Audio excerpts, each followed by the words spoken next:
Assalamualaikum penonton setia podcast Hengono Tunggale Jawa Pos Radar Banyuwangi. Kembali kita akan membahas soal dunia MotoGP. Kembali bersama Mark Ben dan Mas Kiki. Ini udah seminggu setelah kita rekod podcast yang soal Jeep Austria ya. Ini sekarang ini menjelang GP Aragon. Nah, ini sebelum itu Mas Beni sehat, Mas? Alhamdulillah sehat. Alhamdulillah sehat. Mas Iki sehat ya.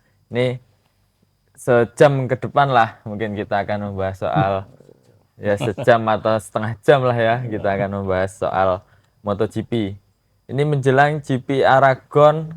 Aragon itu Spanyol, Mas ya? Di Spanyol. Nah, Spanyol main race-nya 1 September berarti hari Minggu.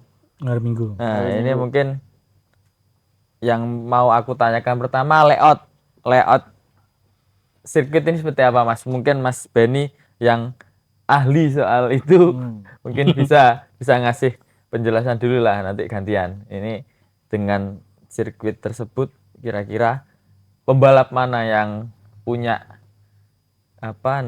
punya keunggulan lah dengan layout tersebut kira-kira, Mas Ben? Oke. Jadi Aragon ini posisinya ada di Spanyol. Ya. Dia itu termasuk sirkuit modern. Modern karya arsiteknya Hermann Tilke dari orang Jerman.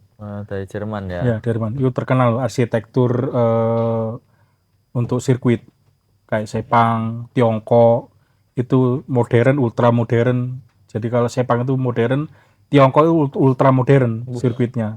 Itu mulai tahun berapa, Mas? Mulai tahun sekitar mungkin 98 95 gitu. Pas kelahiran 98 itu. 98. Iya, itu. Kemudian di Aragon ini datanya dia mempunyai panjang 5,08 kilometer, kemudian lebarnya 15 meter, trek lurusnya 968 meter, nggak sampai 1 kilo. Jumlah tikungannya ada di 17. Di mana Kebanyakan ke kiri apa ke kanan, Mas? 7 ke kanan, 10 ke kiri. Berarti mayoritas ke kiri ya. Mayoritas ke kiri. Anti clockwise. ya. Berlawanan dengan Austria kemarin. Ya. Austria kemarin banyak yang ke kanan. Nah, ini sekarang balik lagi anti clockwise. Oke, dengan kondisi sirkuit dan layout sirkuit seperti itu, mungkin Mas Beni bisa ngasih gambaran lah kira-kira pembalap mana yang peluangnya lebih besar dengan gaya pembalap tersebut. Ya. Menang di GP ini. Kalau saya melihatnya, tahun kemarin nggak digelar ya? Nggak digelar. Di sirkuit Aragon itu tahun 2002. Kalau tahun 2022 itu pemenangnya kemarin itu yang ini adalah apa? Iya, itu kemudian lap rekornya itu Pecco, kemudian lap terbaiknya Marini, dan kecepatan maksimalnya 354 km per jam. Tinggi, meskipun sirkuitnya bisa dikatakan nggak terlalu kayak seperti Silverstone mengalir, kayak Mugello yang banyak high speednya, tapi ini menguras tenaga konsentrasinya karena kayak hampir mirip stop and go. Nah, kalau melihat stop and go itu antara track dia ngerem keras, dia meluncur lagi.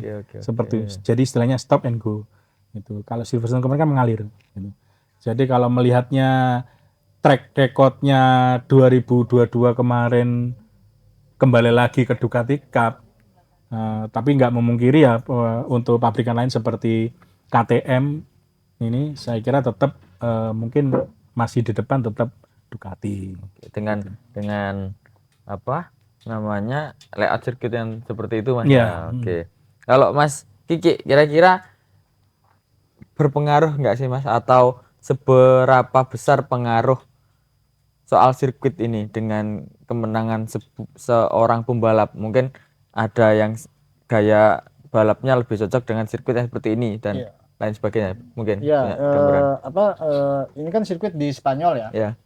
Khususnya sih di semua pembalap MotoGP yang berwarga Spanyol itu serasa dia tuh jadi tuan rumah. Rata-rata hampir pembalap Spanyol itu suka jalan sirkuit Aragon. Oh gitu, ya. Karena juga banyak juga pembalap MotoGP sekarang tuh warga Spanyol itu ada berapa orang tuh, Pak? yang jadi pembalap MotoGP ya. Dan itu menguasai semua dari mulai Moto3, Moto2 sampai MotoGP. Memang kebanyakan dari Spanyol.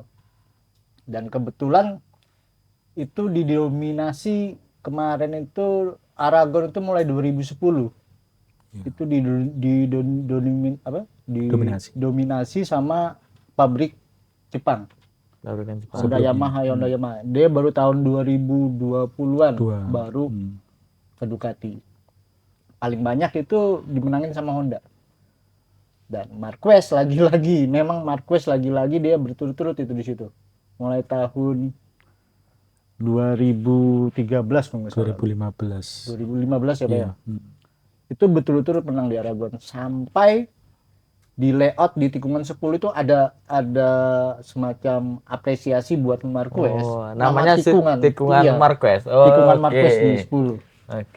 Di tikungan 10 itu. Itu karena mungkin Marquez banyak menyalip di situ atau seperti apa, Mas?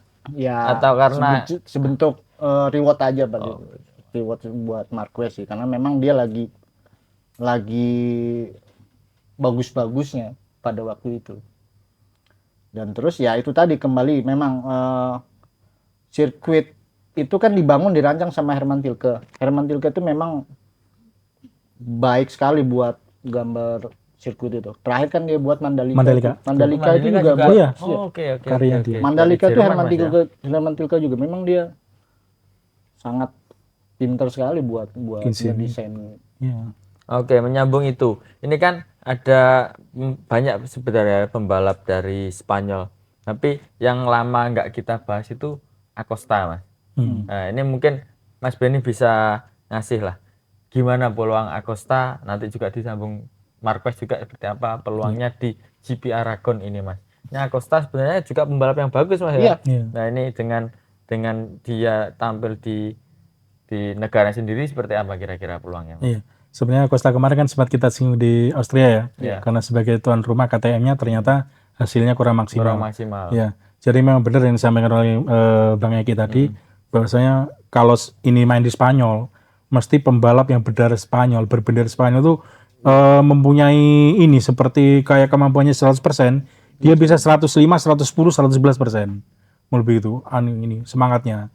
Jadi memang Acosta ini kalau saya melihat karena dia sebagai rookie ya, masih belajar proses, oke lah dia seperti itu. Kembali lagi untuk Spanyol, Alex Rins sebenarnya paling dekat dia. Cuman Marquez juga di Spanyol juga, tapi paling dekat dengan sirkuit ini adalah Alex Rins. Gitu ya.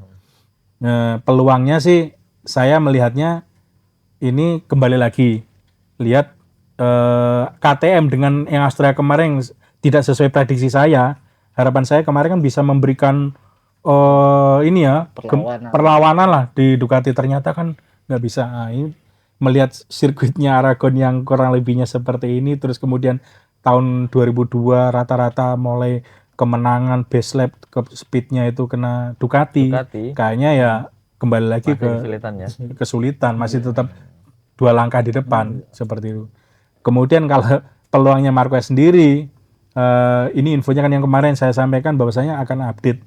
Sepertinya di Aragon ini kalau memang update itu sudah diturunkan, Tardosi juga kemarin dari Ducati sudah ngomong jelas-jelas mau mengupgrade, kayaknya saya mungkin bisa ngomong bisa podium Marquez.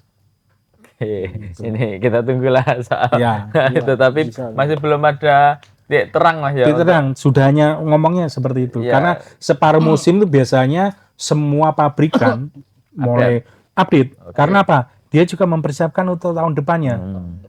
Itu seperti itu. Malah yang terbaru kemarin ini infonya kan tanggal 9 ada tes. Nanti itu yang paling besar-besaran itu infonya itu Honda. Honda ini mau radikal katanya. Ya, sebelum ke situ, ini kita bahas pulang-pulang dulu lah pembalap-pembalap yang akan tampil. Ini karena barusan kita membahas peluang Acosta dan juga Marquez, ini ada berita terbaru kalau pembalap dari VR46 di Gia bakal comeback setelah cedera di GP sebelumnya. Kira-kira gimana Mas Ki peluangnya, Mas? Di Gia itu sama, kurang lebihnya nanti juga update dia pastinya. Karena dia kan tahun depan pakai GP25. pabrikan. Jadi ini Pabrikan. sudah pertengahan musim. Iya, Ducati juga ya Mas ya? Ducati juga. Ducati. Jadi pertengahan musim ini jadi perangkat yang mau dipakai di 2025 itu sudah ditempel. Tapi nggak semua. Diuji coba pelan-pelan lah mungkin update. itu ya. Update buat musim depan. Biar nggak kaget mungkin ya. Jadi kan penyesuaian buat tahun 2025. Itu sih. Kemarin dia habis cedera, ini comeback ya. Comeback ya. Mungkin dengan update tadi ya juga ada peluang lah sedih pulang mungkin seperti itu ya. Di Gia ada. Tentunya yang pakai Ducati itu pasti ada peluang. Karena gaya sirkuit itu tadi ya. Iya, yang pakai Ducati pasti ada punya peluang. Dan khususnya infonya aspal di Aragon ini baru Mas ya. Ini biasanya seperti apa sih? Bukannya kalau aspal baru itu sebenarnya menguntungkan atau malah justru dua mata pisau seperti itu? Ada keuntungannya, ada enggaknya seperti itu. Gimana Mas Ben? Ya. Kalau memang benar karena tahun 2023 tidak ada balapan, jadi tahun ini permukaannya dilapisi, bukan baru, dilapisi. Oh, dilapisi ya. Dilapisi. Jadi bisa dikatakan itu baru. Dengan adanya lapisan baru ini kan otomatis nggak ada karet di sirkuit. Oke, nggak ada bekas ban lah ya intinya. Betul. Biasanya, contohnya gini, hari Jumat mesti lap time-nya kurang begitu bagus, tapi begitu hari Sabtunya dia meningkat karena sudah ada banyak karet di sana. Cuman kalau dengan adanya pelapisan aspal yang baru ini otomatis akan ngoyo di ban. Bannya kan degradasinya akan luar biasa. Tapi daya cengkeramnya juga bagus. Tapi karena itu masih baru otomatis harus diputari berapa putaran dulu lah. Karena biasanya kan nanti karet itu akan menempel di sirkuit. Seperti itu. Jadi pada waktu main race emang harus benar-benar strategi untuk menghemat ban itu. Betul, manajemen ban lagi. Juga harus diperhatikan Mas ya. Iya. Pembalap-pembalap yang matang aja itu. Nah, ini menjelang GP Aragon di latihan bebasnya itu kalau nggak salah hari Jumat. Mas Ben. Terus sprint race-nya hari Sabtu, main race-nya hari Minggu. Bener? Nah, itu kira-kira mungkin ada update lah sebelum itu Mas. Ini karena latihan bebasnya juga masih lama, kita belum bisa membahas banyak lah. Gitu. Mungkin ada update dari pabrikan Honda atau Yamaha baru-baru ini gimana Mas Gi? Yang sekarang ini saya dengar kemarin tuh saya baca ada sempat berita itu Yamaha ya. Yamaha itu sudah ngambilin insinyur-insinyurnya Ducati itu sudah masuk sudah semua. Jadi sekarang ini Ducati itu sudah terpecah belah sebenarnya. Untuk tahun ini karena dia kehilangan tim, Pramac sudah pindah ke Yamaha tahun depan.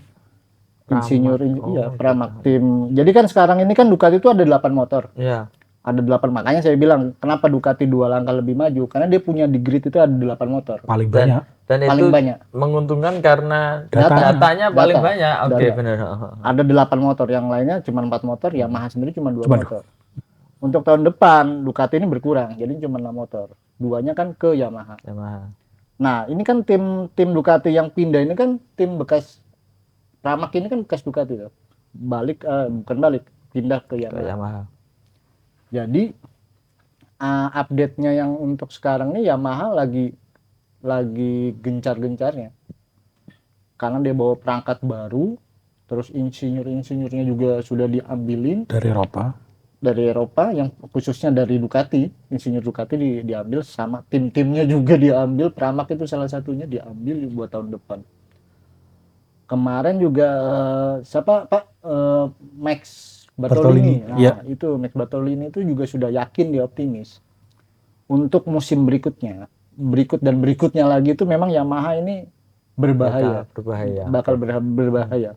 Karena dia kan tetap fokus sama mesin inline 4. Betul. Dia nggak mau ganti pakai V4. Yamaha itu masih kekeh pakai inline 4. Itu mungkin bisa jelaskan Mas, inline 4 apa satunya? V4. Jadi semua mesin itu yang ada di MotoGP ini cuma ada dua tipe sekarang kan, cuma V4 sama inline 4. Kalau V4 itu kan yang seperti ini kan, mesinnya. Memang dia rada ramping di bodi. Kalau inline dia 4 segaris, cuman rada bodinya rada lebar. Nah, itu yang dipakai Yamaha. Untuk itu cuman Yamaha aja yang pakai. Terakhir Suzuki sudah nggak keluar, jadi sisa Yamaha yang pakai. Dan Yamaha Kenapa kok kayak banyak pabrikan lain justru pakai Vivor? Apa ada kelebihannya atau seperti apa, Mas? jadi kelebihannya lebih minus plusnya itu ada, plus minusnya itu ada.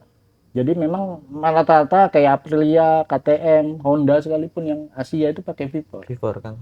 Cuman Yamaha aja yang pakai. Kelebihannya ya mungkin ya bagian dapurnya yang ngerti itu. Oke. Cuman memang katanya sih akselerasinya lebih bagusan yang inline daripada yang Lebih Vivor. stabil. Lebih stabil. Cuman memang di top speed kurang. Top speed V4. Kalau top speednya Vivor, dia kalau yang inline ya untuk tikungan-tikungan itu inline.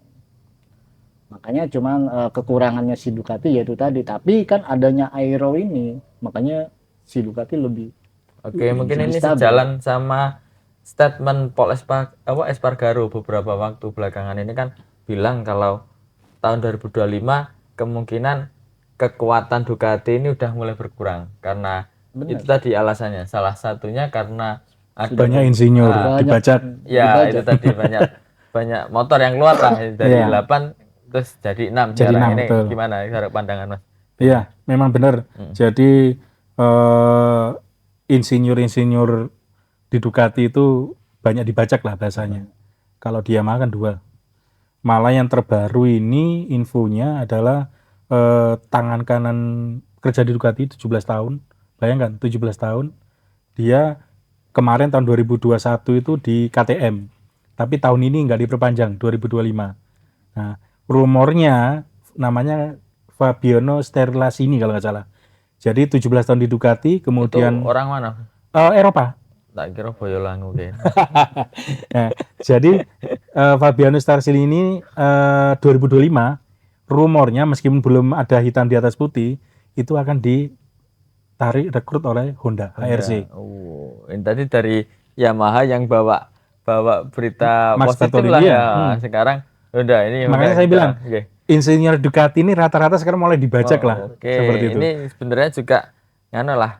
Bagus lah demi masa depan olahraga yang kita cintai ini ya, biar nggak terlalu Ducati Cup itu tadi. Nah, itu Oke, betul. Dilanjut Mas Beni. Jadi karena apa? 2025 ini Honda ya besok ya tanggal 9-nya ada tes ini akan merombak luar biasa. Honda itu karena punya duit paling besar kalau saya melihat Honda itu. Mungkin batuk aja Honda itu bisa beli apa saja seperti itu. Gitu ya. Nah, Itu karena apa, Mas? Ya memang Honda adalah Honda, bukan hanya Marquez adalah Marquez. Karena Honda itu pabrikan paling sukses sebenarnya. Itu di MotoGP di balap itu paling sukses. Oke. Jadi nanti proyeknya Honda ini yang terbaru adalah dia akan membuat ya tim balap baru di Eropa, tepatnya di Milan, Italia Utara. Jadi nanti tim balapnya itu akan dibuat di sana biar memudahkan untuk koordinasi pembuatannya. Sepertinya Fabiano Sterlasini tadi ini didapuk untuk direktur teknisnya nanti di Honda. Nanti dia menyiapkan untuk minimal mengetahui untuk 2025 sekaligus prospek untuk proyek mesin 2027. Terus untuk info yang ada tes di Misano itu, Mas? Iya. Seperti apa, Mas Ben? Iya, kalau di tes Misano, Alberto Pic, direktur ini manajernya Honda itu ngomong Honda besok di Aragon akan sedikit mungkin melihat sangat berbeda. Nah, minimal ada sedikit pemberan. Tapi di tes resminya nanti Honda akan berubah radikal. Jadi kalau informasi yang sumber-sumber yang saya baca itu menyebutkan Honda tidak hanya sasis, aerodinamika, geometri, kemudian semuanya itu akan berubah total. Ngomongnya seperti itu. Itu sebenarnya bukankah malah apa ya? Bikin proses persiapan jadi lebih panjang, Mas. Kalau berarti kan bongkar toh. Iya, kan? Seperti membuat baru. Ya, membuat baru kan. Itu bukannya bagi pembalap justru tambah susah untuk adaptasinya, gimana, Mas? Iya. Ya pastinya gitu, pastinya karena kan ngebuat dari baru itu butuh penyesuaian lagi. Memang Honda ini lagi masih nggak tentu arahnya. Dia membuat motor itu masih nggak tentu arahnya. Kalau menurut saya sih memang banyak pabrikan Jepang khususnya ya, mau Yamaha mau Honda itu lagi lagi kehilangan arah, dia Nah, tetap mungkin update. gitu ya. Ya. Cari pakem baru lah mungkin ya seperti itu ya. Dia memang tetap update terus, tapi ya itu kehilangan arah, tetap kehilangan arah. Itu tadi banyak insinyur-insinyur itu berdatangan baru-baru kan, jadi semua strukturnya itu diganti sudah Total itu. total diganti. Jadi mungkin update yang data-data kemarin akhirnya kan kayak nggak berguna kan. Nggak berguna. Masuk lagi yang jadi dia banyak perombakan, akhirnya pembalapnya juga bingung mungkin ya. Padahal kalau lihat Ducati butuh waktu berapa tahun Mas Ben untuk bisa dapat data sebanyak Ya itu dan sama 10 tahunan 10 gitu. tahunan kan. Zamannya Casey Stoner itu 2007. 2007 Iya. sampai sekarang. Sekarang baru 2020-an. Gitu. Wah, sampai 13 tahun. Nah iya. baru bisa apa ya menancapkan jari kukunya bener-bener lah gitu itu. Sekarang justru Yamaha dan Honda ini lagi Sunmori. iya lagi apa Sunmori. pakai Revo.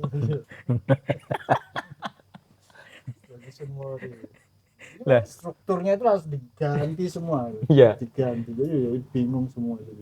Nah ini berarti kan justru ada kemungkinan pembalap Honda ini justru tambah panjang lah, bisa apa namanya bisa menuju Roma gitu. Iya. Ini pembalapnya siapa saja Mas? Ya kalau Honda kan sekarang ada Luca Marini. Kemudian ada Joan Mir. Kemudian Mir kayak pernah ada juara toh tahun apa namanya? 2000 Zarco. 2020 kan. Kemudian Nakagami. Nah, nanti masuknya Fabio Stardini kan yang dari Ducati. Itu kan pernah kenal juga sama Luca Marini sama Zarco. Kayaknya ini juga asik lah.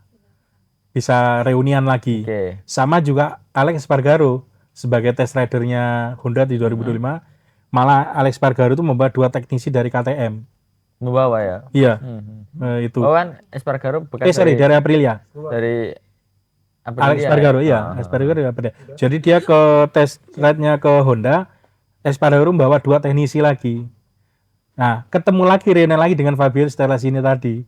Jadi nanti di Honda ini ya Luca Marini, Joan Zarco sama Alex Espargaro ini akan bereuni ibaratnya untuk tahu karakternya. Untuk tim nggak begitu kesulitan mungkin ya untuk adaptasi karena beberapa orang ini sudah pernah bekerja sama di tim-tim sebelumnya gitu ya. Cuma karena ini bakalan ada motor baru apa namanya bangunan dari baru lah ya. Ini mungkin perlu adaptasi lebih lama seperti itu ya. Terus ada lagi Mas Ben? Iya, jadi sebenarnya tujuannya Honda tadi itu mendatangkan insinyur-insinyur dari Eropa itu ya tujuannya ini ingin meraih kemenangan itu tadi. Karena dengan adanya konsensi yang D, dia bisa melakukan apa saja, merombak apa saja, merubah mesinnya mengganti dan sebagainya. Ini sebenarnya kesempatan. Cuman itu tadi seperti zaman Bang Eki tadi, sebenarnya Honda ini kalau bisa menemukan setup dasarnya, biasanya tuh motor yang keluar pertama kali ada setup dasar. Kalau setup dasarnya sudah dapat, tinggal nanti menyesuaikan aja, main di elektronik, apa suspensi, aerodinamika. Tapi kalau setupnya ini berubah-berubah, sebenarnya juga kasihan. Ya, test ride-nya juga gitu, pembalapnya itu. Malah sempat ada kemarin omongan dari salah satu pembalap Honda tuh, mosok saya sebagai pembalap utama suruh ngetes. Nah, karena ngetes itu beda dengan balapan. Tes itu memang bener-bener harus dan ya harus tahu motor itu keinginannya seperti apa kan. Betul. Gitu. Jadi sebenarnya test ride itu memang berperan, tapi kalau test ride-nya mungkin agak memble juga pembalap utamanya juga memble seperti itu karena nggak bisa menemukan arahnya. Berarti kayak tiap-tiap tim itu test ride-nya bukan Mas, bukan ridernya itu tadi Mas. Bukan, ada sendiri. Kalau Honda Steven Bradl. Cuman Honda ini kok awet Steven Bradl sampai sekarang nggak diganti. Dulu tapi ex dulu waktu pertama kali masuk Marquez ke Honda itu test ride-nya Steven Bradl. Enggak Ducati sekarang siapa? Piro. Iya, itu. Berarti kan juga mantan pembalap berarti ya. Iya. Berarti perannya juga krusial ya tes. Krusial sekali, cuman itu tadi saya melihatnya kok sebagai test ride menemukan kalau saya lihat kok kurang maksimal ya Steven Bradl itu tadi. Saya melihatnya kalau saya pribadi ya, awet dia sampai sekarang ya tetap dipertahankan. Makanya tahun 2025 ini Ada kemungkinan diganti. mengontrak Alex Espargaro. Oh, Alex Espargaro. Pak RT Berarti panggilannya. Espargaro ini udah pensiun dari GP. Masih balapan Masih sekarang. ya. Oh, cuma sampai akhir musim ini aja. 2025 dia ke Honda sebagai test drive-nya. Gitu. Sekalian bawa 2 mekanik dari Aprilia. Oke, ini Mas Kiki mungkin gimana melihat dengan adanya apa? Langkah perubahan lah ya dari Yamaha dan Honda meskipun kalau dilihat dengan apa? Ini ada kemungkinan justru malah memperlambat perjalanan Yamaha dan Honda untuk bisa juara seperti itu. Iya, pasti. Karena itu tadi masih, kalau saya bilang sih masih rancu lah. Di tim itu masih rancu. Kalau saya sih lihatnya nanti tunggu di 2027 baru nanti ada perubahan. Karena mulainya dari Nol lagi. Kalau untuk sampai 2005 2006 ya sabar aja dulu lah. Sementara ini masih Ducati ya Mas ya. Sabar dulu. Iya. Sabar dulu. Nah, ini sebagai orang yang sebenarnya juga awam di GP, ternyata data itu berpengaruh itu Mas ya, untuk apa? Kemenangan pembalap. Betul. Data. Karena dengan pembalap yang banyak ya pada akhirnya juga maksimal si pembalap itu tadi. Betul. Memang jadi pembalap itu ini kalau kita bicara data istilahnya ada data telemetri ya. Ya. Jadi setiap pembalap itu punya ini andalannya Mas Ben ya. Riding style-nya beda-beda. Telemetri ya. Gitu. Jadi yang saat ini kan memang Ducati adil bisa membuka di download. Kenapa Pecco bisa cepat di sini? Marquez di sini kok bisa cepat? Itu ketahuan. Itu bisa di-load. Cuman tidak bisa dilihat oleh tim lain. Nanti informasi yang berkembang ini ke depannya Dorna, Vim ini sebagai ini mau membuka itu. Jadi nanti tim itu bisa tahu datanya punya Ducati, punya Honda. Mapping namanya. Oke. Jadi mapping itu biasanya kalau ada di televisi. Ini yang aturannya harus seperti itu atau gimana Mas? Ini mau dibuat seperti itu. Ya mungkin salah satunya biar tidak terjadi Ducati Cup itu tadi. Ya nanti biasanya di televisi, di balapan biasanya ada di sebelah kanan bawah itu ada kedip-kedip warna merah, warna biru muda, kemudian kuning, ada hitam, ada apa. Itu sebenarnya kan GPS, dia ada transpondernya setiap motor tuh. Jadi dia tahu titiknya. Dengan adanya mapping ini, yang saya baca dari beberapa sumber, katakanlah Marquez nikung di tikungan 1 sama 2, 3, dia posisinya berapa derajat, kecepatan berapa, itu ketahuan. Posisi angle-nya, sudutnya berapa ketahuan. Ini kalau mapping ini diluncurkan, pembalap muda pun bisa lebih menyontek, tidak perlu towing-towingan sudah. Di 2000 ya belum tahu, kayaknya mungkin 2027 regulasi baru lagi.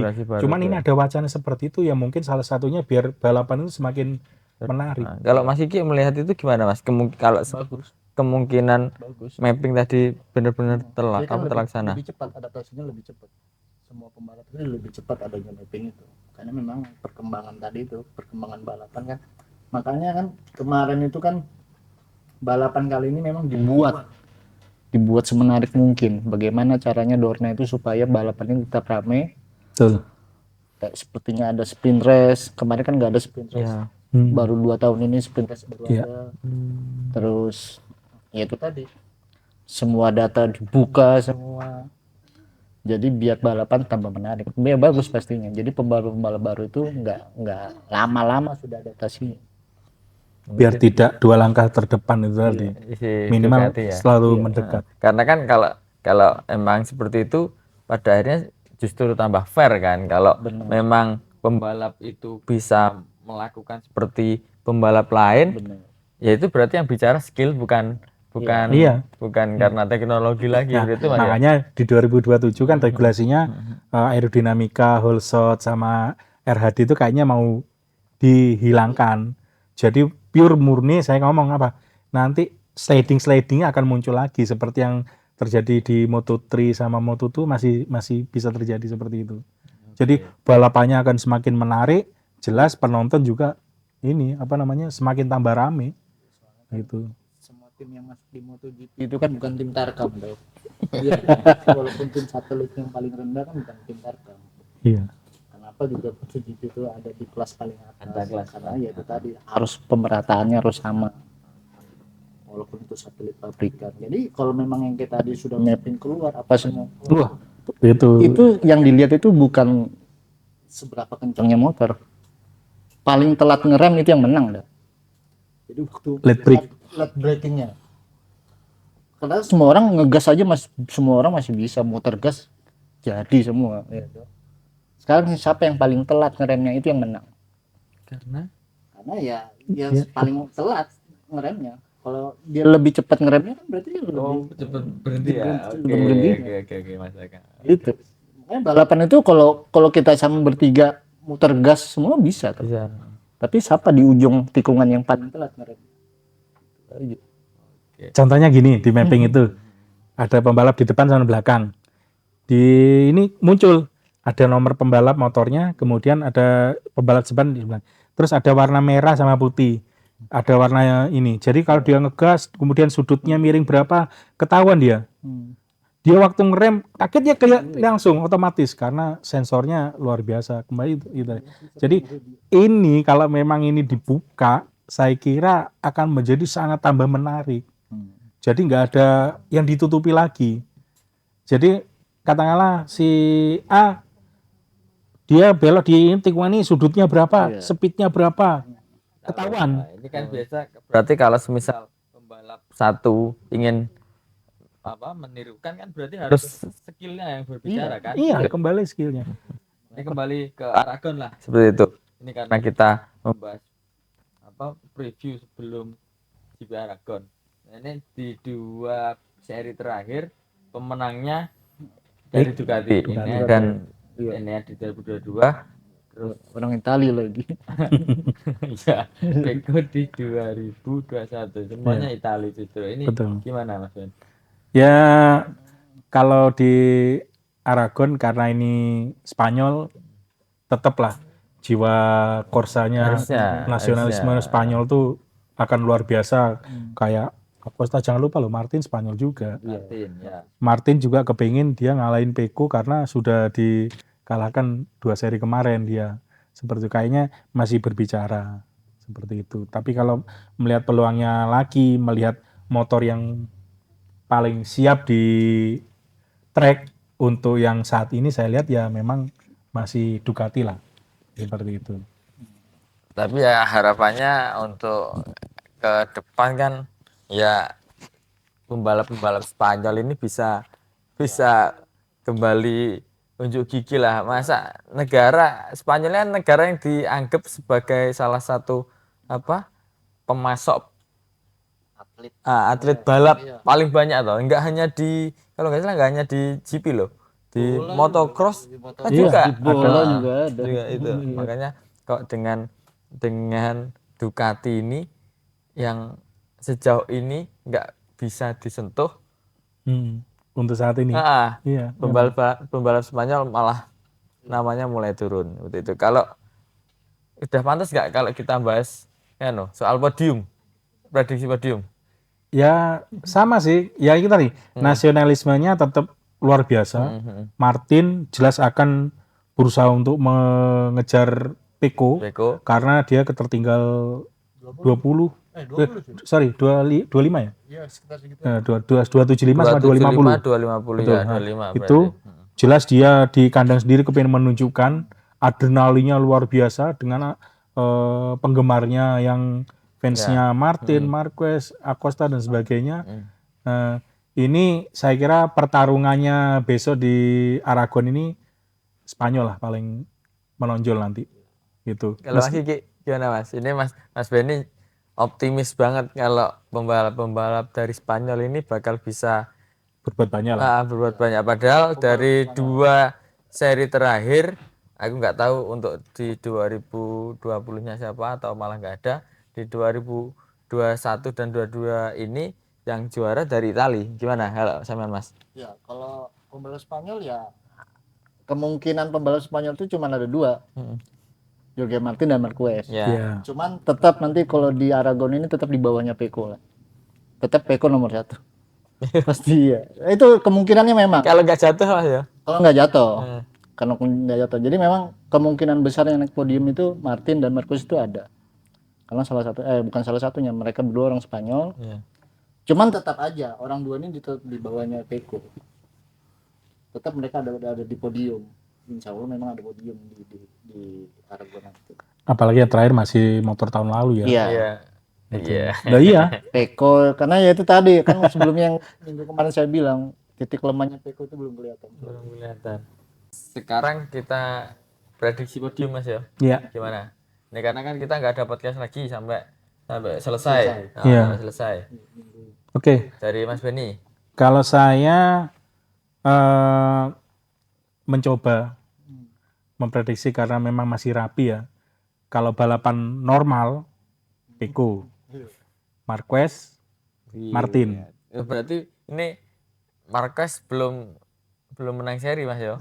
Ya ini menangnya di podiumnya masih di bawah Peko karena motornya Peko ini ya sama Marquez kembali lagi Masih Masih- dianggap hantu Mas. masih goib nih. Hantu Peko. Gitu. Nah, itu kalau Peko, Marquez, Marquez, Martin. Martin. Iya. Ini dua-duanya Spanyol ya, Martin dan Marquez Masih ini. di bawahnya. Nomor 4. Nomor 4-nya saya melihatnya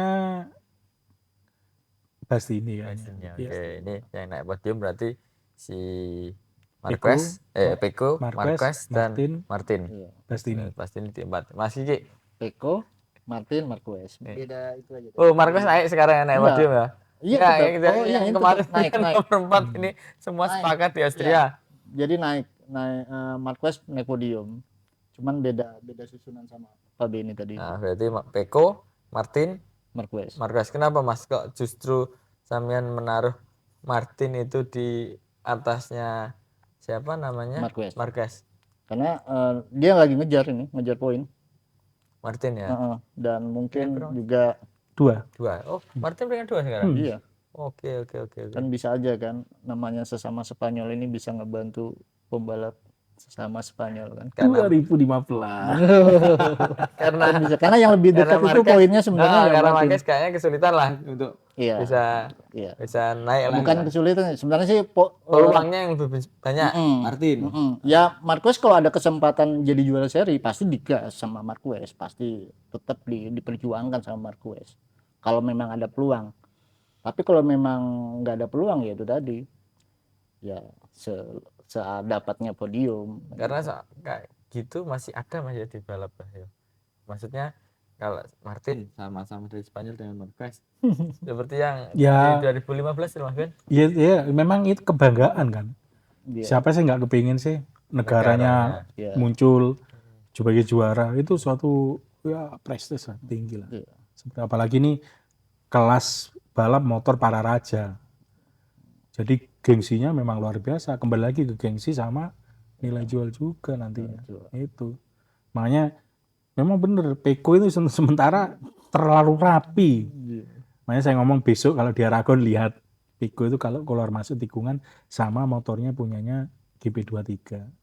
Itu aja nanti bisa Ditunggulah Iya. nanti ketika meskipun ada titipan kalau jangan terlalu banyak Marquez yang dibahas. Oh ya, tapi memang Ketika di mana-mana itu Ya. tetap 93. ketika sama-sama tahun depan Marquez dan Peko ini di Satu satu tim tim dan pasti motornya juga sama. sama betul.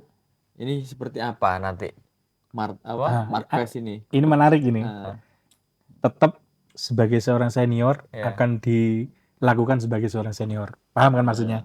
Karena di satu tim itu adalah pembalap utama dan pembalap kedua. Itu. Garasi aja kanan kiri itu beda. Pembalap utama itu biasanya di kanan. Pembalap keduanya di kiri. Kemarin kan sempat rame Marquez sama Alex Marquez. Nggak mau Alex Marquez. Saya nggak mau. Kan kamu baru datang. Meskipun kamu kakakku. Akhirnya Marquez dapat kiri. Alex Marquez dapat kanan. nah ini besok gimana Mas? Nah, yang terjadi besok sama seperti itu. Ini kan sama kayak yang pertanyaanku yang kemarin Iya, karena ya kemungkinan besarnya ini pasti seperti bola ini kemarin Mbappe sama Vinicius ini sempat pengkerengan gini lapangan karena ya sama-sama punya ego yang besar. Iya, Ini iya. untuk balapan Peko sama Marquez sebagai satu tim kan ada itu statementnya Peko. Intinya dengan hadirnya Marquez ada kemungkinan malah merusak sebenarnya. Secara tidak langsung lah ada lah statement seperti itu. Aku lupa kata-katanya seperti apa. Memang pernah Peko ngomong seperti itu dan yang terjadi selama ini ya kan juga di Honda pun masuk Marquez ke Honda, Marquez ke ini. Dia tuh selama masuk di tim manapun dia tidak pernah kalah. Iya. Malah mengalahkan teman satu timnya seperti itu. Alex Rins itu ya, kemudian Lorenzo apa namanya? Alex Marquez sendiri. Lorenzo kan yang dibantu. Iya, jadi memang belum pernah ya nasional lagi kembali. Jadi memang yang terjadi ini kalau saya melihat seperti itu tetap dalam arti gini, Peko itu kan adalah kembali lagi ke nasional Italia. Ducati itu Italia. Itu loh maksudnya. Marquez masuk Spanyol. Kayak Ducati ini mau ngeboti sopo, Jelas yang pertama mesti dia sebagai seorang senior. Tapi namanya Marquez ini di Ducati akhirnya muncul 2 matahari kan, Bang Egi. 2 matahari sebagai juara dunia. Yang ini 2 yang mau ketiga kali ya juara dunia. Marquez ini 8 kali ya. 6 kali di MotoGP, 2 di kelas yang sebelumnya. Saya kira namanya Marquez, saya melihat ambisinya sekarang ini luar biasa. Orang temebluk aja dia masih balapan besoknya, nggak mikirkan bisa podium gitu. Jadi ini memang yang harus bisa dijaga gigi Tardosi, gimana kedua pembalap ini tidak saling sikut. Tapi untuk kemenangan membawa Ducati, saya kira itu tujuan utama. Siapa yang nggak kepingin sih Ducati pembalapnya juara dunia semua seperti itu. Itu kalau saya. Menurutku kayaknya susah. Masih gimana? Ya sama sih yang kemarin kan ya tetap aja sempat juga kok si Peko itu ngomong buat 2025 buat spek pabrikan semua ada digituin loh sama Peko. Jadi satelitnya Ducati itu dibuat aja update, jangan tahun mesin kemarin, dibuat sama aja sama mesin saya katanya. Karena ya itu tadi Peko tuh percaya diri, motor itu memang dibuat untuk dia. Bukan untuk siapa-siapa. Jadi pembalap yang datang berarti secara langsung artinya ketika Peko minta seperti itu ya dia menantang. Dia nantang dan kamu nggak belum tentu bisa sama performanya seperti Peko itu ya dengan motor yang sama. Oke. Dibuat GP25 semua, nggak ada lagi pakai di GP24 untuk tahun depan. Gituin. Dia yang minta itu ke Gigi kemarin. Sempat ada statement, bukan statement sih, memang ngomong. Langsung ke pers dia ngomong, buat aja satelit dikirimin pabrikan mesin baru semua lawan saya. Jadi nggak ada lagi yang bilang saya pakai mesin tua atau mesin lama. Disamain karena dia biar nggak ada yang melegitimasi lah kemenangan si Peko ini kalau dia juga ingin membuktikan. Iya. Dia ingin membuktikan karena dia percaya DNA-nya Ducati itu ya DNA-nya dia. DNA-nya Peko. Makanya dia sangat yakin. Berarti kedepannya kalau dari jawabannya Mas Kiki kan, Mas Kiki masih yakin Marquez ini belum bisa lah mengejar ya Mas ya, atau setidaknya menyamai lah. Tapi Marquez banyak target. Iya. Apa targetnya? Memecahkan rekor. Oke dengan tantangan Peko tadi secara terbuka kan, berarti bukan hanya untuk Marquez kan, bukan. Berarti tim satelitnya semua Ducati kan, berarti ada 5 orang lain kan, 5 pembalap lain kan. Nah, itu dengan kamu dengan motor yang sama seperti punya aku belum tentu bisa menyamai dia. Ya memang gentle Peko seperti itu. Ditantang jadi akhirnya karena banyak komentar yang seperti itu, kamu pakai motor yang paling baru, yang ini pakai motor lama. Jadi itu ini kayak gimana? Jadi ya wes kamu pakai motor sudah pakai motor. Kalau bisa sebetulnya balapan 2024 ini nggak usah digelar, langsung di 2025 aja wes. Biar lebih seru gitu loh. Kita podcast itu seru. Ini yang dibahas Peko sama Marquez. Tapi pernik yang terjadi apalagi tengah musim ini ya. Kita kan di sini tadi nyinggung Honda Yamaha. Padahal Martin sama Bastianini ini kan juga bagus ya. Cuman ya itu tadi dengan adanya ini apa namanya? Dia sudah hengkang dari Ducati, Iya. Ini malah besok kemana mas? akhirnya ke Aprilia. Aprilia ya. Akhirnya KTM. KTM sorry ke KTM. KTM Oh, ke Martin. anu Martin Aprilia. yang ke Aprilia Nah, ya. malah ini kan besok ada tes juga Ducati. Informasinya ke Ducati menurunkan GP25 prototipe awalnya. Ini Marquez karena sudah di Ducati, Iya. dia akan mencoba prototipe pertama GP25. Itu sudah dipastikan sudah. Pastikan. Jadi Dijadwalkan sudah, dijadwalkan. Tapi Martin sama Sama Esti ini tidak ada. Karena apa? Kembali lagi ke omongan kita dulu di podcast. Nggak mungkin teknologi yang terbaru ini akan nanti ketahuan nanti. Musuh tahu nanti ibaratnya pabrik yang lain. Jadi ini yang bikin tambah menarik. Plus-plusnya itu tadi. Yang GP23 mau kerangkasnya belakangnya mau dirombak katanya. Update terbaru juga. Yang untuk ngerecoki biar tidak satu pindah ke yang lain. Gitu. Itu aja sih saya melihatnya. Oke, aku preview lagi. Kita buktikan lah nanti di podcast berarti yang setelah tanggal 1 September setelah race. Ini di main race Mas Benny memprediksi Pecco, Marquez dan Martin Bastini. Terakhir Enea Bastini. Untuk Mas Kiki Pecco juga, Martin Marquez. Ini karena Martin ada kemungkinan ya karena mengejar poin Mas ya. Selisih 25 poin kalau nggak salah. Ini ada kemungkinan karena kompatriotnya itu Marquez mencoba entah mengasih jalan, padahal ya meskipun aku nggak yakin Marquez punya mental seperti itu. Tapi kita lihatlah, ini cukup dari kami soal podcast MotoGP kali ini. Kita sambung di pertemuan selanjutnya di podcast Hang On Tunggale Jawa Post Rider Banyuwangi. Assalamualaikum. Salam satu track. Salam satu track. Pus.